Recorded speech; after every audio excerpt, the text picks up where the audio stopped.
ఓం నమో వెంకటేశాయ. ఉదయ్ ఆస్ట్రోవేదాకి స్వాగతం. ఫాల్గుణ మాస పౌర్ణమి మంగళవారం అనగా మార్చి 3, 2026 సాయంత్రం అతి సూక్ష్మంగా కనపడు చంద్రగ్రహణం ఒకటి ఏర్పడనున్నది. ఇది కేతుగ్రస్త చంద్రగ్రహణం. ఇది సంపూర్ణ చంద్రగ్రహణం అయినప్పటికీ సాయంత్రం 6:20 చంద్రోదయమైన తరువాత కేవలం 27 నిమిషాలు మాత్రమే మన భారతదేశంలో కనిపించే అవకాశం ఉంది. నిజానికి గ్రహణ స్పర్శకాలం మధ్యాహ్నం 3:20 గ్రహణ మధ్యకాలం సాయంత్రం 5:03. అయితే మధ్యకాలం వరకు గ్రహణం భారతదేశంలో కనపడదు. చంద్రోదయం సాయంత్రం 6:20 నుండి గ్రహణ మోక్షకాలం సాయంత్రం 6:47 వరకు పాక్షిక చంద్రగ్రహణ విడుపు మాత్రమే భారతదేశంలో కనబడుతుంది. ఇక ఈ గ్రహణం పుబ్బా నక్షత్రం సింహరాశిలో ఏర్పడనున్నది. కావున సింహరాశి వారు ఈ గ్రహణాన్ని చూడరాదు. ఇక ఇలా గ్రహణం సమయంలో ఎటువంటి నియమాలు పాటించాలి అన్న విషయానికి వస్తే, ఈ నియమాలన్నిటినీ ముందు ఒక వీడియోలో పొందుపరిచాం. ఆ వీడియోలని కింద లింక్ రూపంలో డిస్క్రిప్షన్లో ఉంచామండి. చూడని వారు లింక్ డిస్క్రిప్షన్లో ఉంది, చూడండి. ఇక ఈ గ్రహణ ప్రభావం చేత, కేతుగ్రస్త చంద్రగ్రహణ ప్రభావం చేత ఏ రాసుల వారికైతే ప్రతికూల ఫలితాలు ఉంటాయో, ఏ 4 రాసుల వారు మిక్కిలి జాగ్రత్తగా ఉండాలో ఆ 4 రాసుల వారి గురించి ఇప్పుడు మనం తెలుసుకుందాం. మొదటిగా సింహరాశి. చంద్రగ్రహణం సింహరాశిలోనే ఏర్పడుతోంది కాబట్టి ఈ రాశి వారికి ఆరోగ్య సమస్యలు ఎదుర్కోవాల్సి వస్తుంది. కాబట్టి సింహరాశి వారికి ఆరోగ్యం పట్ల మిక్కిలి జాగ్రత్త అవసరం. అలాగే మానసిక సంబంధమైన సమస్యలు కూడా సింహరాశి వారు ఎదుర్కోవాల్సి వస్తుంది. కాబట్టి సింహరాశి వారు ఒక నెల రోజుల పాటు మానసిక ఆరోగ్య పరమైన జాగ్రత్తలు పూర్తిగా పాటించవలసి ఉంటుంది. ఇక రెండో రాశి విషయానికి వస్తే వృషభ రాశి.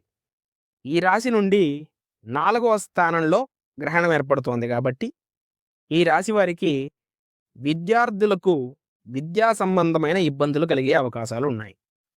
అలాగే రియల్ ఎస్టేట్ వారికి భూములు కొనడాలు, అమ్మడాలు చేయడంలో ఇబ్బందులు కలుగుతాయి. అలాగే 4వ స్థానం మాతృస్థానం కాబట్టి తల్లిగారికి ఆరోగ్య సమస్యలు వచ్చే అవకాశాలు ఉన్నాయి.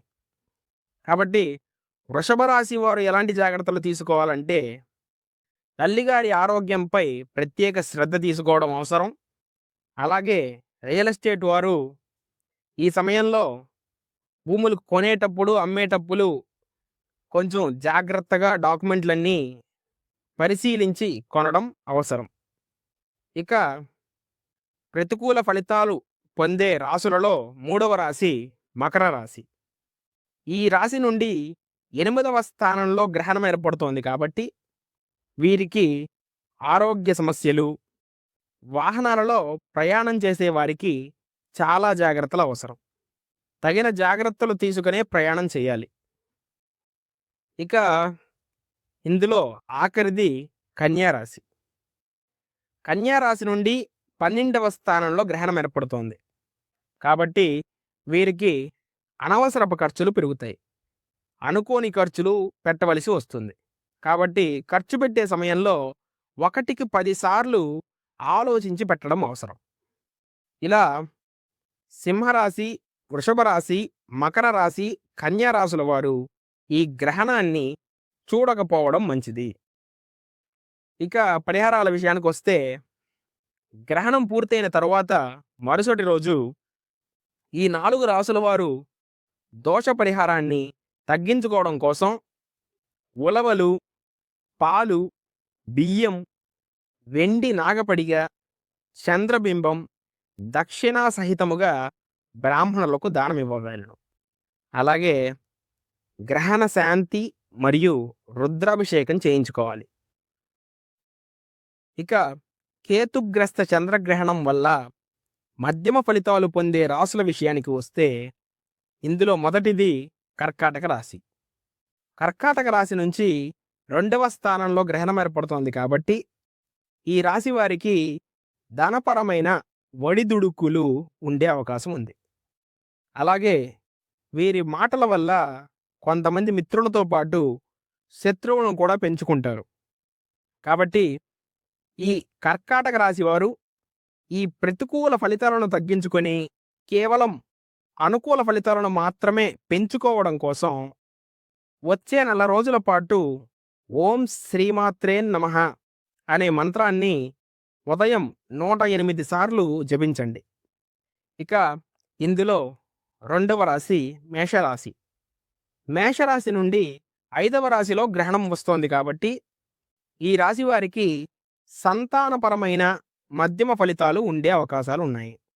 అనగా కొన్నిసార్లు సంతానంతో వివాదాలు కలుగుతాయి. అలాగే కొన్నిసార్లు విభేదాలు తొలగి అనుకూలత బాగా పెరుగుతుంది. ఇలా సంతానపరంగా అనుకూలత ప్రతికూలత రెండూ ఉంటాయి. ఈ రాశివారు ప్రతికూలత ఫలితాలను తగ్గించుకొని అనుకూలతలను పెంచుకోవడం కోసం ఈ నెల రోజుల పాటు సుబ్రహ్మణ్య స్తోత్రాలను చదవండి. ఇక ఈ కేతుగ్రస్త చంద్రగ్రహణం వల్ల మధ్యమ ఫలితాలు పొందే రాశులలో 3వ రాశి కుంభరాశి. కుంభరాశి నుంచి 7వ రాశిలో గ్రహణం వస్తోంది కాబట్టి ఈ రాశి వారికి భార్యాభర్తల మధ్య చిన్న చిన్న విషయాలకే గొడవలు వస్తాయి. అలాగే వెంటనే కలిసిపోయి ఆనందంగానూ ఉంటారు. ఈ రాశివారు బిజినెస్లో ఇన్వెస్ట్మెంట్లు చేస్తే చాలా అప్ అండ్ డౌన్లు ఉంటాయి. ఈ రాశివారు ప్రతికూల ఫలితాలను తగ్గించుకొని అనుకూలత పెంచుకోవడం కోసం హనుమాన్ చాలీసా పారాయణం చేయడం మంచిది. ఇక ఇందులో ఆఖరిది ధనస్సు రాశి.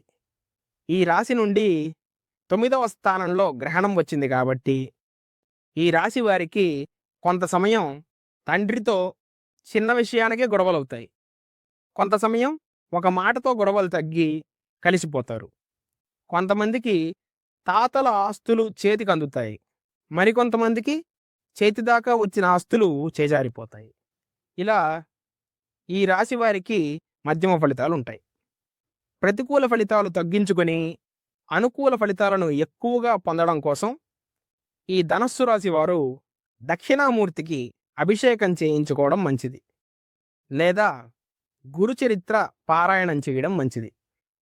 కనుక ఈ 4 రాసుల వారు గ్రహణం వల్ల వచ్చే ప్రతికూలతలు తగ్గించుకోవడానికి బ్రాహ్మణులకు ఉలవలు, బియ్యం, పాలు దానం ఇవ్వడం మంచిది. ఇక కేతుగ్రస్త చంద్రగ్రహణం వల్ల అదృష్టం పట్టే 4 రాసుల విషయానికి వస్తే ఇందులో మొదటిది మిథున రాశి. మిథున రాశి నుండి 3వ రాశిలో గ్రహణం ఏర్పడుతోంది కాబట్టి సోదరుల నుండి అనుకూలత పెరుగుతుంది. సోదరుల నుండి ఏదైనా స్థిరాస్తులు ఈ మిథున రాశి వారికి వచ్చే అవకాశాలు ఈ సందర్భంగా ఎక్కువగా ఉన్నాయి.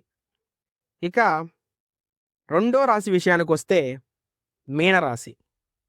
మీనరాశి నుండి 6వ రాశిలో గ్రహణం ఏర్పడుతోంది కాబట్టి దీర్ఘకాలిక ఆరోగ్య సమస్యలు ఏమున్నా ఈ రాశి వారికి తొలగిపోతాయి. అప్పుల బాధలు, అలాగే శత్రు బాధలు ఏమున్నా కూడా ఈ కేతుగ్రస్త చంద్రగ్రహణ ప్రభావం చేత అవన్నీ తొలగిపోతాయి. అప్పులు ఎంత అప్పులున్నప్పటికీ తగ్గిపోతాయి. మీనరాశి వారికి దీనివల్ల శత్రుభయం కూడా తగ్గుతుంది. ఇక 3వ రాశి విషయానికి వస్తే వృశ్చిక రాశి. వృశ్చిక రాశి నుండి 10వ రాశిలో ఈ గ్రహణం ఏర్పడుతోంది కాబట్టి విద్యార్థులకు అనుకూల సమయంగా చెప్పవచ్చు. కాంపిటీటివ్ ఎగ్జామ్స్ రాసేవారికి కోరుకున్న ఫలితాలను పొందుతారు. అలాగే ఉద్యోగస్తులకు ప్రమోషన్స్ వచ్చి కెరీర్లో ఉన్నత స్థాయిలకు వెళతారు. కాబట్టి వృశ్చిక రాశి వారికి ఈ సమయం చాలా అనుకూలమైన సమయంగా చెప్పవచ్చు. ఇక ఇందులో ఆఖరి రాశి తులారాశి. తులారాశి నుండి 11వ రాశిలో గ్రహణం ఏర్పడుతోంది కాబట్టి ఈ రాశి వారికి రాజయోగం పట్టిందనే చెప్పొచ్చు. వీరు పట్టిందల్లా బంగారంగా ఉంటుంది. ఆరోగ్యపరమైన సమస్యలున్నా, ఆర్థిక సమస్యలున్నా, కుటుంబ సమస్యలున్నా అన్నీ తొలగిపోతాయి. ఇలా ఈ కేతుగ్రస్త చంద్రగ్రహణం వల్ల అద్భుత ఫలితాలను పొందే 4 రాశులు మిథునం, మీనం, వృశ్చికం మరియు తుల. ఇలా గ్రహణ నియమాలను పాటించి నేను చెప్పిన దోష పరిహారాలను చేసుకుని అనుకూలతలను పొందుతారని ఆశిస్తూ ధన్యవాదాలు. సర్వేజన సుఖినో భవంతు.